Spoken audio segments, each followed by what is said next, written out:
recorded at the Scale Fast Studios. This isn't your average entrepreneur or e-commerce podcast, and he's not your average host. This is The Story Behind the Brand with your host, Ramon Vela. All right. Thank you, everybody. This is Ramon Vela from The Story Behind the Brand, and we're at the Scale Fast Studios doing a podcast recording. We have today with us Casey and Tyson Walters, who are from sheddefender.com. And they're going to share with us their entrepreneurial journey, what it takes to start a brand, to create a great product that people love, and really kind of hear the stories behind that. So without further ado, I want to introduce you guys. So welcome to the podcast. Thanks for having us. So you guys have this fantastic product that is so visual in the sense that the moment I saw it, I thought, wow, this is pretty cool. I wanted to know more about it. I thought it was cute. I thought it was adorable. And if I had a doggy, I would love to get this product. Unfortunately, I don't, but it was just a great product. And so why don't we introduce the audience to your product? Tell us a little bit about the product that Shed Defender provides. So the Shed Defender is a onesie you put on your dog before it comes in the house or the car, or, parents' houses, family houses, friends' houses, anywhere you go that contains the hair within the suit. It came about because I would bring my dog everywhere. She's always with me. I take her everywhere. And I just kind of got tired of people always complaining about her hair. She's a St. Bernard, so she sheds like crazy. Yeah. She's a big dog, so there's always a lot of hair. And so people always complain, I don't want to ride in your car, there's too much dog hair, or you can't bring her over anymore. And so I searched, and there was nothing on the market like it, that could contain the hair, all that shedding. So, I looked, and there was nothing out there, so I took it upon myself to pretty much create something. So, I love that. And so where did you get the idea for the actual suit itself? Did you look at when I look at the suit, I think of compression, apparel, like for sports and athletics. Is that where you got inspired? The fabric is athletic mesh. So it's real stretchy. It's lightweight and breathable. So the dog, stays cool and comfortable. The first prototype was like a baggy cotton shirt. I didn't know what to expect. I just needed something to wrap the dog up in it. And then, I was working with the seamstress, and she kind of had, some good feedback about making different fabrics, something that was a little more comfortable. And I don't really know when or where it came about, but... Well, I remember Tyson telling me that when you have anyone with a big dog knows that when you put a big dog in the back of the car and you try to use one of those car seat covers or something else, it just doesn't work. The dog moves it all around. So by the end of the car ride, the car seat cover's here, your dog's here, and there's hair everywhere. So he needed something that was different than what was already out there. So like he said, he designed something that would go on the dog. Yeah, so I wanted to contain the whole dog. The paws aren't in it, and the head and the tail. But, eventually through good 10, 15, 20 prototypes, we kind of realized the tighter fitting was better. The dog could move around in it, so it didn't hinder their mobility. And then playing around with 20, 30 different types of fabrics, we kind of realized the athletic mesh was definitely the way to go. Well, and I know that for people listening, it might be a little difficult to imagine this. So they can go to sheddefender.com. But Garrett, if you wouldn't mind, when we're editing this, to go ahead and put maybe an image of this while on the video. Well, that's definitely going to help. So don't worry, people are going to be able to see that because it's really interesting. I actually had a dog at one point, and it was just unfortunately, he passed away.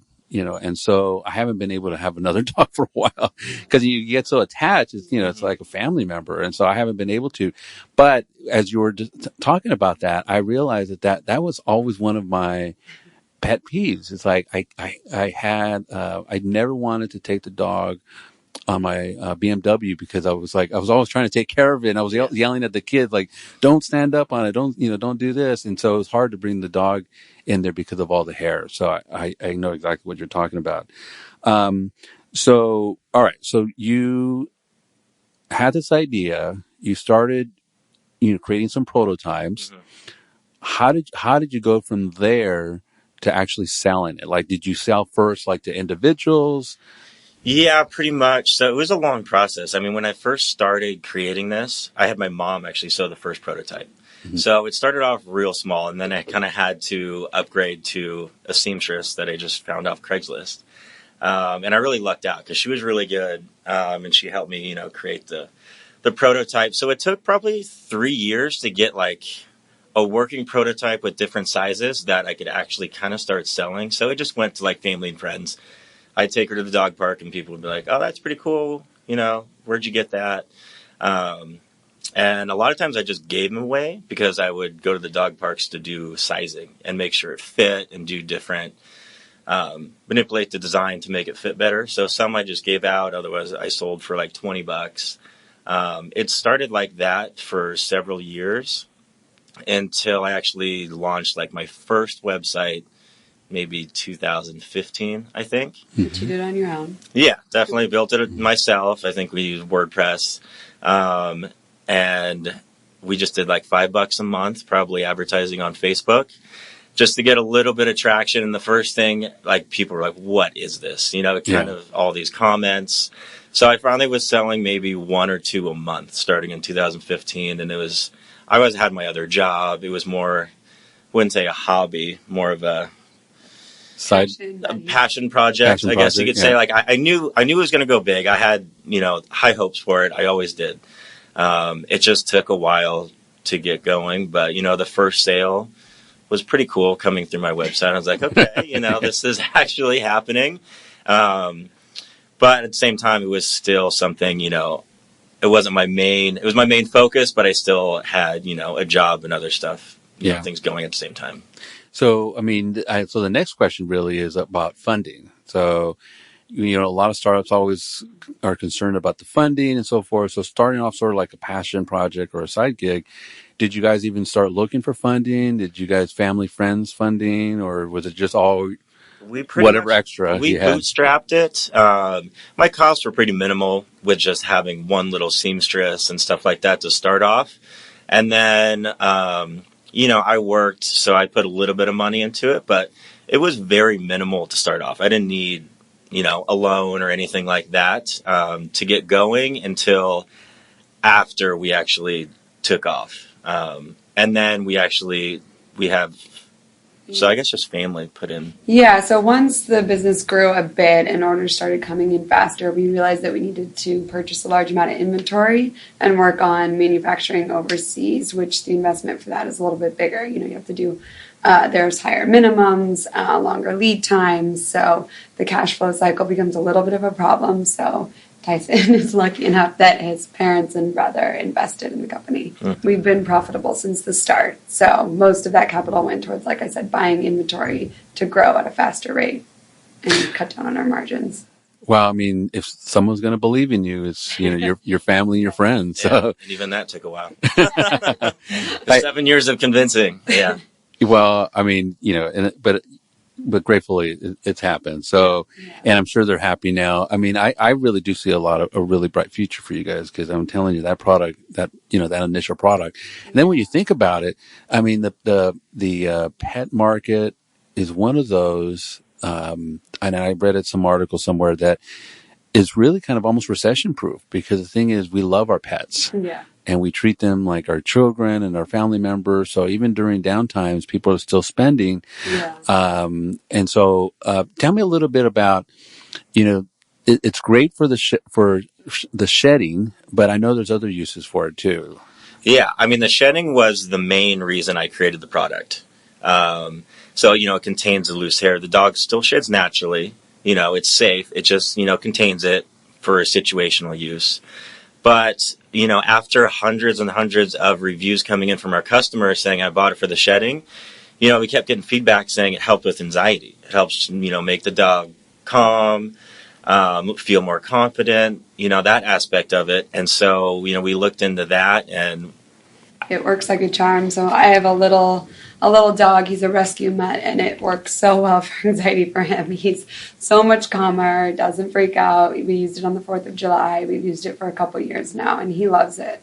Yeah, so it works for that purpose really well. Yeah, so a lot of people are, buying it for that reason. And then as we got further and further into it, you can use it to replace the medical cone. So instead of, the e-collar, it's cumbersome, it's annoying, the dog hates it, you can use the Shed Defender because it covers hot spots, post-surgery. A lot of dogs have skin conditions or allergies. Dogs can go in the grass now without getting allergic reaction. A lot of different medical uses. So we kind of have those three key concepts with shedding, anxiety, and medical purposes that. And then even beyond that, our customers are great. They give us great feedback all the time. We have people that use it in the snow for their dogs that go outside on walks so that the long-haired dogs, their fur doesn't freeze into ice balls. We have owners who use it in the summer when they take their dogs hiking or camping. It helps with ticks and burrs and fleas while they're outdoors. So it has a ton of really good uses, and there's nothing else like it. So people keep coming back and giving us more creative ways that they've used it. So, okay. So you mentioned earlier when we were talking in the lobby about how it took off. So when was that moment where all of a sudden you realize that, okay, there's a lot of orders coming in or there's a lot of tension and so forth. So when was that moment? I believe October 5th, 2016. Okay. I can remember the day. I was still living at my parents' house. Too old to be doing that. And, like I said, I was getting maybe 2 to 5 sales a month. It was still kind of a hobby, and I was kind of almost transitioning to like, okay, maybe I really got to find a career, why I get this going. And a website called thedodo.com reached out, and they said they wanted to do an article about it. And I've had another company or a couple other people say that before, and nothing really came of it. So I was like, yeah, do whatever you got to do, write an article. And then at about 8 a.m, when he released it, I was laying in bed, my phone like beeps like a cash register, ching, when I get a sale. Yeah. And I'm used to hearing that maybe once a week. And it just kept going and going and going. So, I mean, we had probably, 100 to 200 sales that day. And I couldn't believe it. Like, I was calling my seamstress. She can only make about 5 a day. So I was like, all right, you got to get these going because we're already about 2 weeks behind, at your rate. And it just didn't stop. And it just kept going. And then you go online and there was an article on the Daily Mail. I had a phone call from a radio station in England, from New Zealand. I was on the radio station there. It was like, it just spread like wildfire. And so that's when I knew I needed to find a manufacturer and really take it to the next level because I was not ready for this at all. Yeah. And so, all right. So now it started to blow up. You went to a manufacturer. So tell me a little bit about that process. So, I mean, what did you do? Did you just look on Craigslist? Did you just look on the internet? What did you do? Through the years, I had looked into finding a manufacturer, and it was always like I didn't meet the minimum order quantity. It wasn't worth it, or I didn't have, the capital to make 1,000 of these. And so I did have one contact in San Francisco, and I reached out to him. And he said, he doesn't do that anymore, but he has a friend who could do it. And so a company, National Apparel, they're based out of San Francisco, reached out to him. I drove to San Francisco. It was about a 2.5-hour drive for me. And I met with him, and I was like, I need about 1,000 of these now. Yeah. And he was really good, and we started working with him. I had to get some prototypes done, so I was making almost daily trips to San Francisco to get this thing going. And so after a couple prototypes, some versions, I had to order the fabric. I already had a fabric supplier, which was good. So it took about a month to get things on board, and then another 3 to 4 weeks actually get the product. So I had over 1,000 orders of people just waiting and waiting. Wow. And it was thousands of emails telling them, I didn't expect this. I'm sorry. Bear with us. And they were so excited about the product, and they can't go into, there's no other product like it out there. Yep. So most, were happy, and they waited. Some people waited over 3 months to get their first one. Wow. Because I just couldn't keep up, and I wasn't ready for it. But it was quite an experience. But, I know a little bit of luck, a lot of hard work, good timing.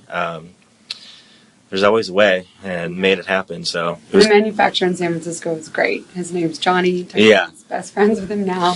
We still use them today to do some of our like special prints and stuff that we have during different seasons. So he's been a great partner. It has been, and we wanted to keep it domestic for as long as we could. Yeah. But eventually the profit margins, to get into wholesale and stuff like that, it's just it's expensive to make textiles domestically here. Yeah. So we just switched over actually overseas a few months ago. And it actually works out really well. The product's great, and we have no issues with it. So it was a good transition. So in that process, did you like do your due diligence? Did you like visit them? Did you talk to them? We kind of lucked out with that too, I feel like. Well, we did and we didn't. Yeah. Well, we had one mishap with one manufacturer, but the one we use now, who's based in China, reached out to me. Within the first month of launching the product, they just saw all the social media ads, or not ads, but videos and content, and reached out to me. And I was in talks with them for over a year before we actually even put a purchase order in. And I did. I vetted them out. They had really good references, everything panned out. And then I even went over there to do quality control for a few days. So I checked in on the factory, inspected everything, and that went very well. So we're happy with them. But then I had another manufacturer based out of Guatemala that I found at a trade show.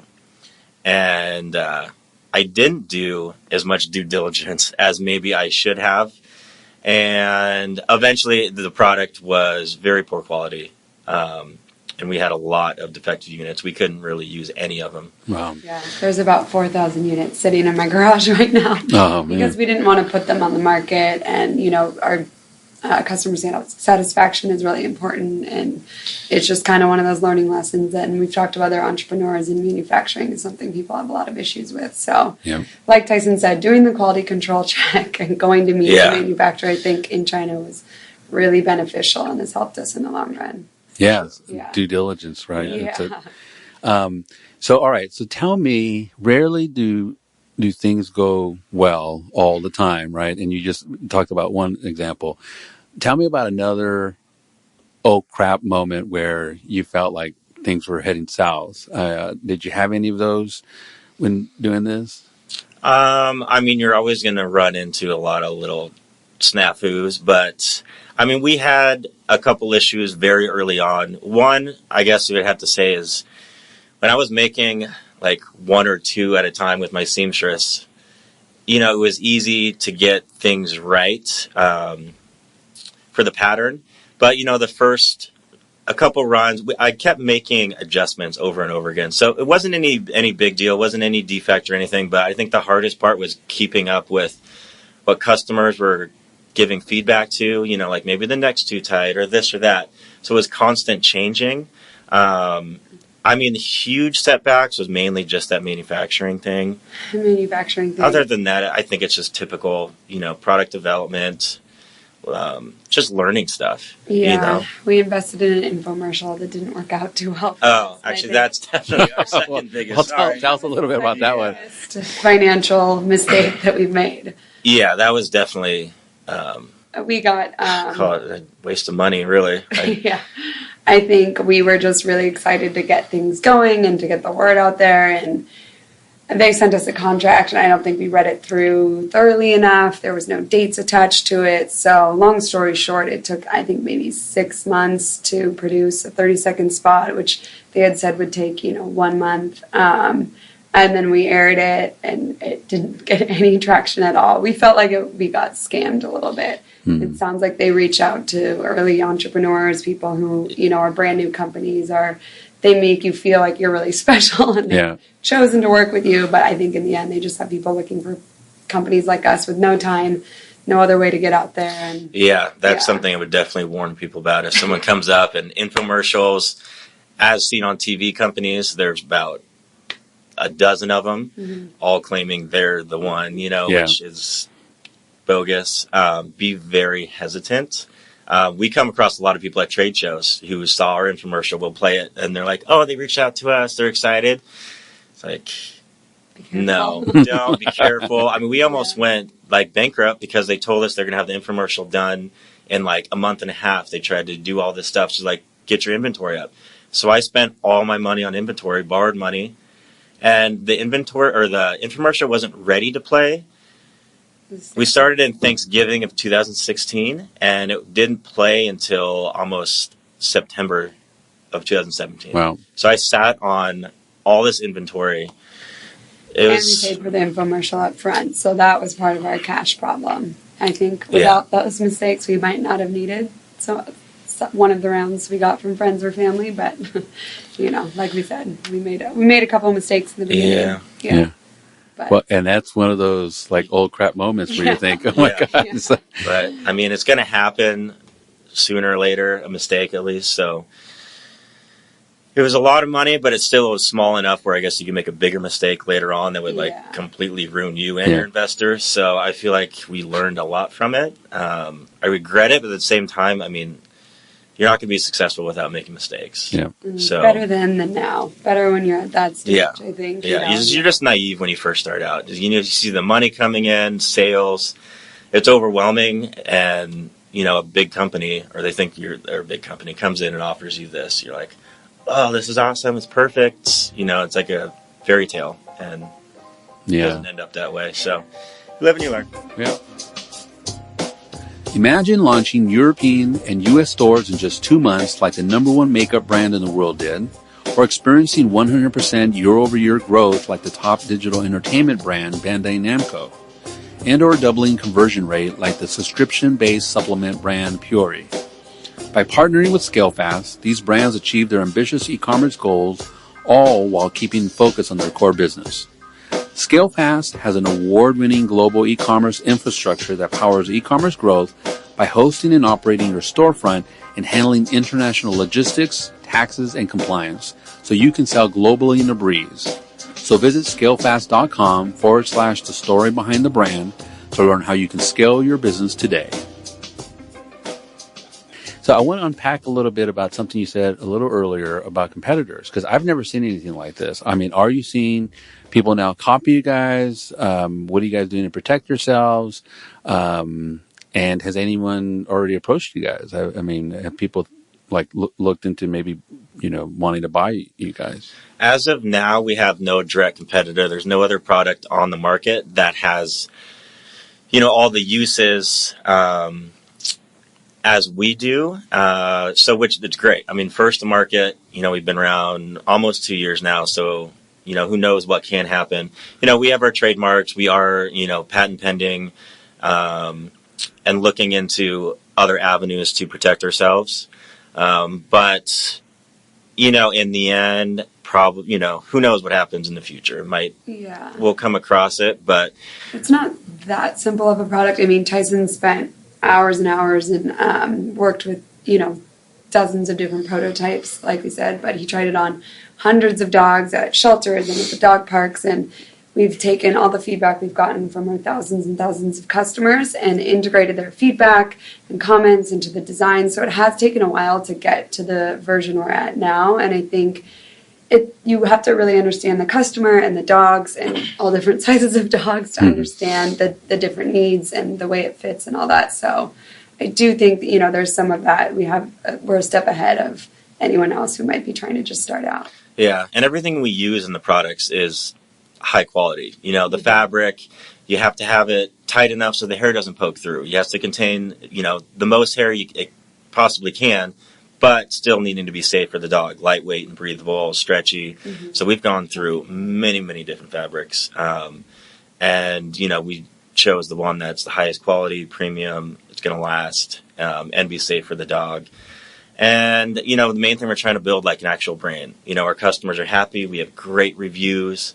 So if someone just tries to jump in and, they might steal some of our sales for sure, but I feel like especially we have new products coming out, we're still innovating. We want to get that brand loyalty and have our customers keep coming back. And so far, with all the great feedback, I think we're on track. Yeah, and that's the thing. That's when I saw you guys, I thought, this is a product that I think people would really like, and so I'm curious. so you're getting all this great feedback. You've got these customers now.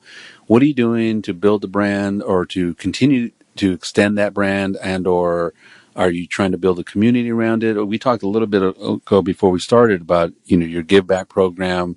I mean, are those the type of things you're doing to kind of build that community up? Yeah, well, first and foremost, we're dog lovers. So giving back to shelters and rescue groups is always something that we wanted to do from the very beginning, something Tyson's passionate about. So that is partly that and partly getting our community involved. So we give a donation and then a product donation each month to a different shelter or rescue group and feature them on our social media and on we're just launching a blog. And we have taken recommendations on what shelters and adoption groups to give to based on customer feedback. So in that way, we love talking to our customers about that. We love working with organizations that they're passionate about. So that's one way. And I think up to this point, we have just been working on product development and building the company. So we're finally getting to the point where we can have more of a regular touch point with our customers and working on building the brand. That's kind of the next phase as a company, I think. Yeah.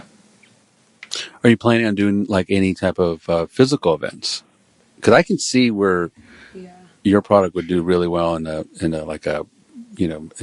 at a trade show or at a festival or something like that. I just came from the Orange County Fair, so you see a ton of people there. So I'm just curious, like, are you guys doing anything physically? Yeah, we do those. We're actually at the Orange County. They have a pet show there too, in the end of April, I think we go to. So we do those events. There's also, Humane Society in San Diego. They have an event. We always do.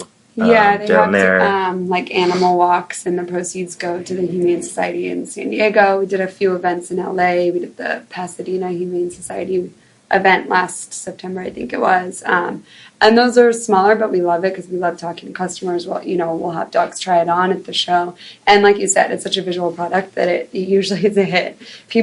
We always bring our dogs to the show. So his St. Bernard and my little guy. And people love, hanging out with them and stuff. And we bring the dogs to the Vegas trade show. That's kind of the big trade show for the pet industry every year. Yeah. So. No, that's great. Yeah. So, and you're going to notice that I'm going to be going back and forth on a bunch of stuff because every time you say something, you make me think of something else.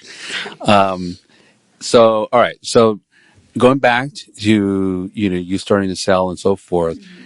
So as an entrepreneur out there who's trying to build something, walk me through a little bit about, you said you set up your first website, right? So now what are you doing right now in terms of technology, selling direct to consumer? What are you doing right now on your site? What are you doing? Are you selling the product directly, or are you sending them over to, domestic distributors? How does that working right now? Like, what does the technology look like? And then what do you guys plan on in the future? So right now, our most sales come through our own site on Shopify. And that's just direct to consumer. I mean, that's best because it's best to build the brand loyalty that way. Also, it is our best margins as well. Yeah, and we can provide more information on our website, and we're actually working on updating it right now. But, we've updated the sizing chart. We have FAQs on there. We have information about the shipping and returns policy. So I think we have less returns and exchanges when we sell through our site just because there is more information for the customer. Yeah. But beyond our site, we also sell on Amazon.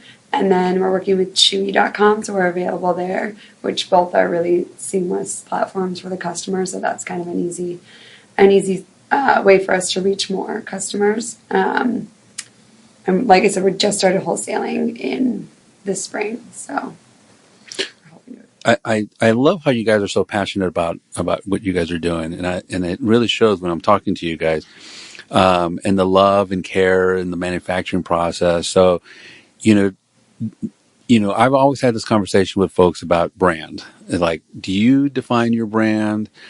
Or does your customer define your brand, like based on their feedback? Is that who you guys are? So that's always an interesting question to me, like to ask entrepreneurs. But the other thing too is that as you start to grow and you start to add new products and you extend your brand, people are going to look at you guys and they're going to decide. They're going to have their own mind about what you guys are. But right now, can you define or can you tell me what you want someone to say when they look at your products and your brand? Like, what do you want them to think, feel? And it's not product specific necessarily, but like, what do you want them to think and feel when they see you guys? I mean, the main thing, so the best customer feedback we can get, and we do get a lot, is like the product helping them and the pet. Our goal is to make, their dog, like the dog and the owner, get closer, feel more comfortable and safer, due to the shedding. Now they can bring their dog everywhere they want without, you could say the hindrance of the hair, so other people aren't complaining.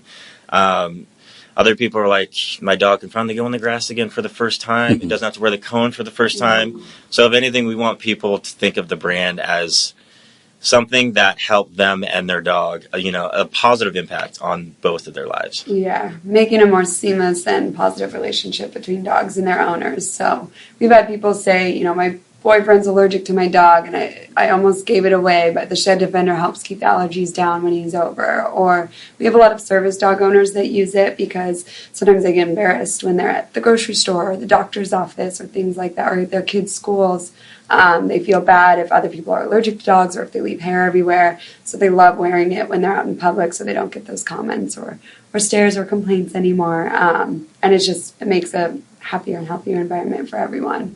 And the medical thing is huge too. Like he said, we work with a lot of rescue groups who use the product. They have dogs come in with wounds and skin conditions and, that have been mistreated and have anxiety. So it helps with all those different issues. So we love hearing those stories, and we send those emails back and forth with each other a lot just because it's fun to see and read. Yeah. Well, I mean, when I'm listening to this, it's almost like I'm envisioning that this company really is help strengthening the bond between the exactly. owner. That's where you nailed. You said it better than we did. Well, because I can hear from you guys, and so like I envision that you're just strengthening that bond. It's like it's really getting there. So, all right. Now that you talked about a little bit about the brand, where do you see? And I know you got things coming up, and you don't need to share secret stuff, but where do you see Shed Defender? What's the vision of the company in 2 years, 3 years? Like, where do you see Shed Defender? I mean, is it still playing in the sort of like the what would this be called? Is this like a pet apparel market? Yeah. We're not too sure. I mean, it can be pet apparel. It could be pet grooming. It can be accessory. I mean, you can even put it, for the medical uses. I mean, over the counter. Yeah. So it can be pretty broad, or it can be niche-y as well, I guess. Yeah, and that goes back to, I guess, the branding problem and what you were describing with, do the customers define your brand or do you define the brand? I think from the start, Tyson has always defined the brand as something that would strengthen the relationship between dogs and their owners, but it started out as just a shedding product, and then over time, our customers have built it to be something, way more versatile, way more useful, and much bigger than what it was originally intended for, which is great. And so we are kind of at a point where we need to start thinking about the brand, since the name is Shed Defender. And I think the other products that we have in mind will more specifically address some of the other use cases, so the anxiety, the medical issues, things like that, or people that use it in cold weather. We'll be expanding into that. So I think our brand, it will and does need to evolve a little bit, but that's kind of how it started. I mean, it's hopefully people, no matter what product we have, it'll be originally the Shed Defender. Yeah. But we don't want to be a one-trick pony or anything. That's why we want to innovate, new designs, other apparel. We have a lot of ideas, so I want a whole product line, and it can be kind of linked to the Shed Defender name, or it will, but we want to be a brand name, but we're probably going to have to do slight rebranding for different products and whatnot to get to different uses across the people as well. Do you ever get sports fans wanting you to put their... Yes. It is, and that's, I mean, I had this idea. I used to make my own out of heat press, so I'm a huge Tennessee Titans fan, so I would make Harley my dog one, and people would see it like, oh my God, I want a Raiders one, I want a Niners one, and I can't actually make it and sell that. That's I don't have the license for that, but that is something I want to get into for sure. To get that across, because I would love to have that. That would be great. Like, guys would do it just, they don't care about the practicality of it or the usefulness. They just want to watch their Raiders play and have their dog sit there with them in their jersey. So that could be huge. That's just another stepping stone, hopefully, that we can hit soon. Just licensing is expensive and getting it out there, but I'm excited for that for sure. That's going to be a big one for us. So, I'm curious about, I know I'm jumping around here, but I'm curious about like your experience with Amazon. One thing I always ask folks about, how was your experience with Amazon? I've had some brands tell me that they work to build their brand before they went on Amazon. And then I've got some other folks who say, well, I basically grew my business from Amazon and then started defining my own brand and had a branded website and so forth. Yeah. Where do you guys fall in all of that? What's your opinion? So Amazon was secondary for us. We didn't get into Amazon until probably March, about 6 months after we launched. So we had the website. We kind of had all the buzz, directly to our site. We went on Amazon just because it'd almost be stupid if you didn't. I mean, it's the biggest, sales platform in the world. So I didn't some people, their biggest sales are on Amazon. They've grown because of Amazon. They've become, who they are because of it. Ours was just kind of secondary, and, we still have better sales on our site. Depends how you use Amazon as well. We just use them. We do FBA, so we do all our own advertising and stuff like that. Yeah, so it's our own store. So there's 2 ways to do it. You can either work with 3 ways. A third-party seller, you can sell to Amazon directly, or you can operate and own your own store. And that's what we do right now because at our size, it made the most sense. The margins are better. It's hard to sell directly to Amazon. They want such a cut. And it allows you to keep the pricing of the product the same across all the platforms, which is something we really wanted just because it is such a premium fabric and a premium product. And we, like you said before, we've taken so much time and care into how it's manufactured that we don't want it to be discounted or anything like that. So we have our own store right now. We are, and it's been really successful, I think. But one thing I would say before you launch on Amazon is make sure your product is 100%, ready to go, because reviews on Amazon are really important. And so if you put a product out there that's not ready for consumers or, isn't 100% perfect, they're going to write bad reviews and you just can never get rid of those. So we did have an issue with the zippers at one point. Yeah, we did. So that was a little Zippergate issue we had. Tell us and about Amazon that. definitely made it, well, it didn't make it worse. It's just, Amazon reviews will make or break you. We got a bad batch of zippers for one round of manufacturing. And some of them, were breaking, tearing, unzipping and all that stuff. And so Amazon, there's quite a bit of reviews for that month. But I mean, they're always there, so it kind of yeah. And I think when someone orders through your own site, they just email you and tell you, hey, the zipper busted, and we say no problem, we'll replace it right away, and they're usually happy and they don't write a negative review on your site. But when you're on Amazon, they don't feel as connected to the brand, or Sure. I feel like a lot of times they don't feel like there's a way to directly reach out to the brand, so instead they just write a bad review and return the product. So on Amazon, are you able to respond to those comments? Yeah, we are. Yeah, but to convince them to remove, we'd be like, we'll send you a new product, new quality zipper, we've changed, and I've never had someone take the review off. Yeah. It's just another step for them to do, and they don't really care. Yeah, well, I mean, but the thing is, though, is that I think as long as you respond, because I always read, whenever I buy a product on Amazon, I always go to the lowest stars, Oh, yeah. and then I go to the highest stars just to kind of get an idea, just to kind of get a feel for both sides.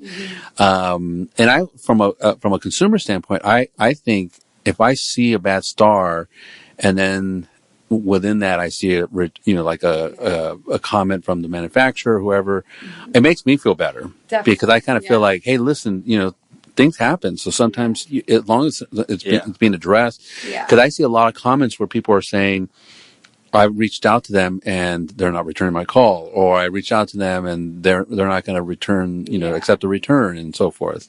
Yeah. That's when you start getting nervous, like, okay, they're not responding. Yeah. People just want to be heard. And we're always happy if something does happen, we replace it. Our end goal is to make the customer happy.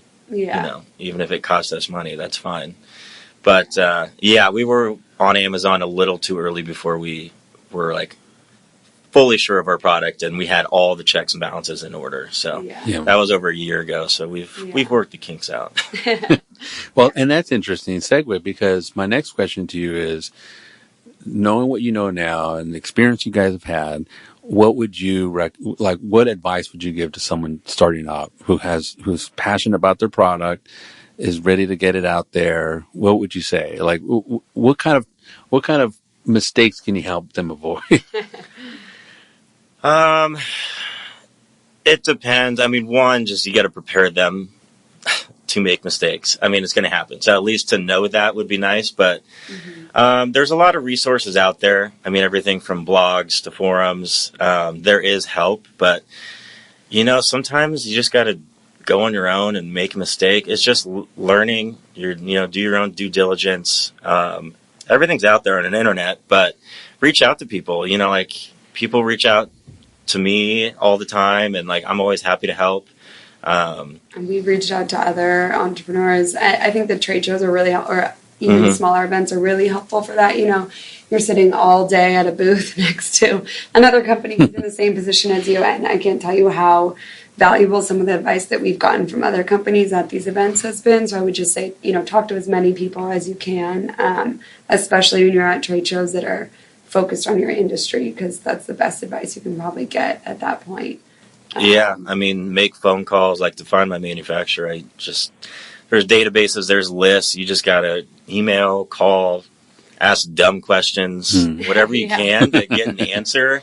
A lot of it you just kind of learn on your own, but there's always help along the way. So do your due diligence, and like Tyson said, don't be afraid to ask questions. And if it seems too good to be true, it probably is. That too. Yeah. Nothing is as good as it. Yeah, and I guess also plan for delays. Everything that you'll do. Yeah, exactly. Expect delays. All the time, because that'll kill you too. You promise a customer this and you don't hit that deadline. It's a nightmare trying to, make that right. So it's endless emails, this and that. So always give yourself a buffer on manufacturing, shipping, all that stuff. Just don't be unrealistic, because things always get pushed back and postponed. Even right now, we just got a new shipment in, and it's at our fulfillment center, but it's taken them 2 weeks to receive the order, So there's just always something. Someone's sick, something, the boat's delayed, whatever it is. Prepare for anything. And also, every customer matters. When it first went big and, I had thousands of orders and people were waiting, I was always nice, because customer service is always our number one thing. But it was just me at that time, so I was overwhelmed. So if one person canceled their order, I was oh, well, whatever. It's everything adds up. Everything matters. One bad review. And just listen to your customers, because you can do as much testing as you can. I went to animal shelters and tested it on hundreds of dogs. But until you get it on thousands and thousands of dogs, there's always going to be, issues or this or that. So customer feedback is the best feedback. And even if it's because that was my baby. That was my pattern, this. So at first oh, it doesn't fit your dog, please. I tried hundreds, but take a step back, take that constructive criticism and be okay, well, I'll take that into consideration. And they had the best feedback of how your product works, where it can go, and what changes you can make to just make a better improvement in the product. And that's actually great in the sense that your customers truly love your product when they're trying to help you make it better. Yeah. We've gotten a few complaints along the way, but for the most part, people are really helpful and insightful, giving us a little bit of feedback on the fit, or like I said, the use cases too. And in my experience, when customers are doing stuff like that, where they're trying to make your product better, we talked about how your mission or your brand really is about creating a stronger bond between, the pet or the pet, the dog or the owner. It's you guys are creating a bond between your customers and yourselves. Mm-hmm. Because honestly, I mean, if someone cares enough to provide you constructive feedback, and of course, there's always people who are more negative, but yeah, when people are providing constructive feedback, is that they love your product and they want to make it better. They want to feel like they're part of the process. And finding ways for them to do that, by listening and surveys and stuff like that is great. So I'm curious. One thing as we wind down here.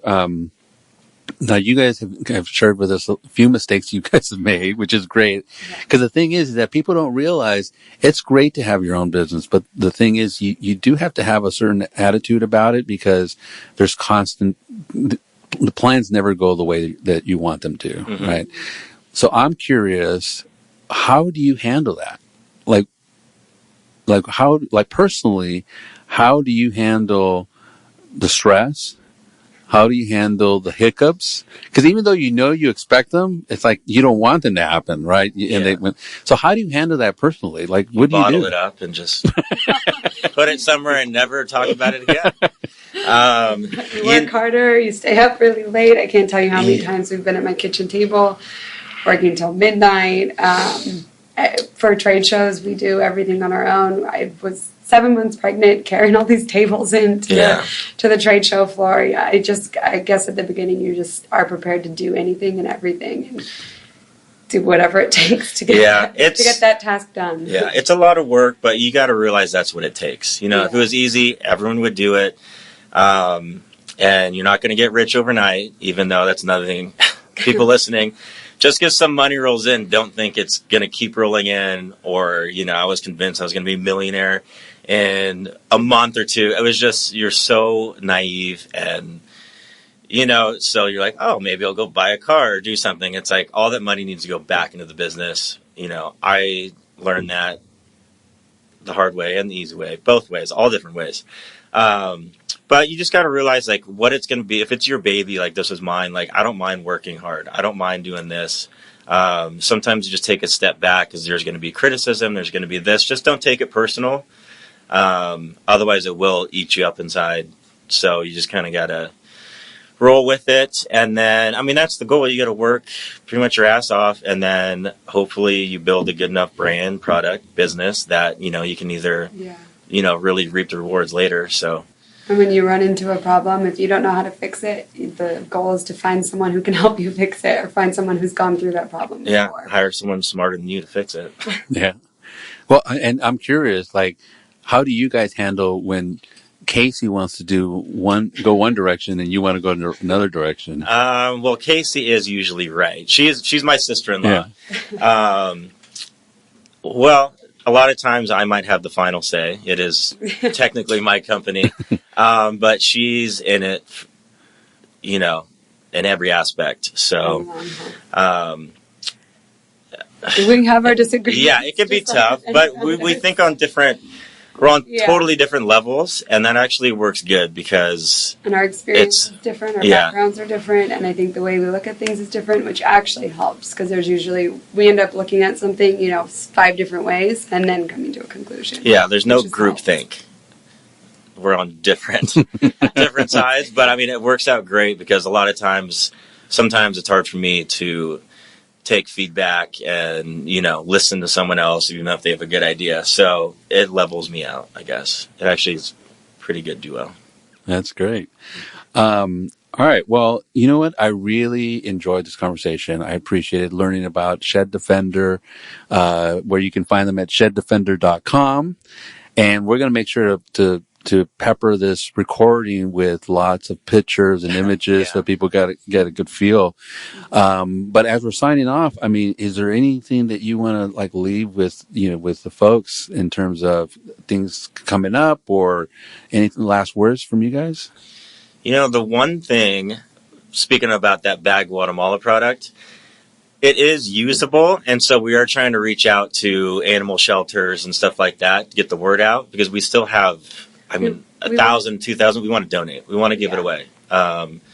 So we're trying to get people to give us leads for anywhere we can, get it out there. We haven't gotten around to this yet, but what we want to do is put the word out there and have shelters and rescue groups send us information on what sizes they might need, and basically we can send them the product. It's not 100% perfect. We didn't want to sell it to consumers, but it's perfectly usable, and we'd love to donate it as much as we can. But as a 2-man operation, it's just been tough, reaching out to all the shelters. So we'd love them to reach out to us. Sure. Tell us what they need, and we'll ship them to them. So where should they reach you if someone listening wants to give you guys a place? You can email us on our website. We have a contact form that goes to us. Yeah, or just support@sheddefender.com. Yeah. But on our site, you can easily reach out to us. Yeah, and just send us information, and like I said, what sizes they would need if they're interested, and we can ship them out. We just haven't had the resources to do a big mass search to find who needs the product, but we'd love to get it out there. That's great, and I think that's wonderful in the sense that that just further kind of creates that bond between you and the customers. I mean, this is exactly what I want from the people that I interview in these podcasts. Is I want people to listen to this and say, wow, this is why I buy products from Shed Defender. Or if they haven't heard from you, I want them to think like, wow, this is the kind of company I want to do business with. Because I still think a lot of people go onto Amazon or some other marketplace and think, okay, it's all about logistics and it's all about price. Mm-hmm. And while that's important, I kind of feel like there's still a lot of people who buy products because of the brand, because of the company. They might pay a little bit of a premium, but it's worth it because to do business with someone who cares about the community and so forth, I think is really great. So I appreciate that as someone who looks at your product from a consumer standpoint. So, all right. Well, then we'll have them go to sheddefender.com, go to the contacts. This has been Ramon Vela at The Story Behind the Brand at the Scale Fast Studios, recording our podcast with sheddefender.com with Casey Walters and with Tyson Walters. We really appreciated their time. Thank you guys so much. I really appreciate it. Thanks for having us. Thank you.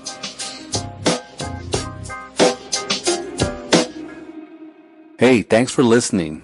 Listen, I have a big favor to ask you, and it will only take 30 seconds or less, and it would mean a huge amount to me. If you like our podcast, please let me know, please let my team know, and please let my guests know. And you can do this by easily subscribing to the podcast. It's probably the biggest favor you can do for me right now, and it will only take 30 seconds or less. And I would really, really be so grateful and so honored. Thank you.